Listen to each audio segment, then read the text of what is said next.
First, add two clips that you are going to create the split screen effect from to the timeline. Move one clip to the left and the other one to the right side. Adjust the size, and now you can see a simple split screen.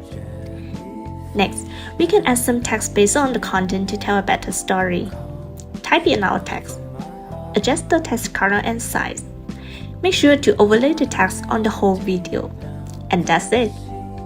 You have created a split screen 460x9 video.